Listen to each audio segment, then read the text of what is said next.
47তম BCS পরীক্ষায় আসা একটা অঙ্ক দেখি এখন আমরা, যে 100 টাকার 10% হারে 5 বছরের সরল সুদ ও চক্রবৃদ্ধি সুদের পার্থক্য কত? তাহলে সরল সুদের সূত্র হচ্ছে আমার সুদ ইকুয়াল টু আসল গুণ সময় গুণ হার বাই 100, অর্থাৎ আসল 100 টাকা, সময় 5 বছর, হার 10, আর নিচে তো 100, কাটাকাটি করে আমরা পাইলাম কত সুদ?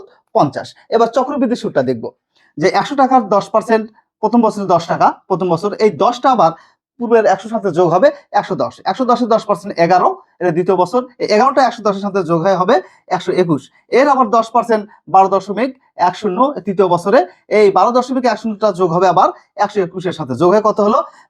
133.10, এর 10% হচ্ছে 13.31 চতুর্থ বছরে, এই 13.31 আবার পরের বছরে যোগ হবে 133.10 এর সাথে, 10 সাথে, যোগ হয়ে কত হলো?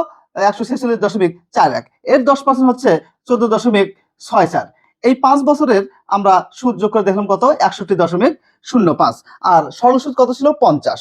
তাহলে 61.05 থেকে 50 বাদ দিলে 11.05। সুতরাং সুদের হারের পার্থক্য হবে 11.05। ধন্যবাদ।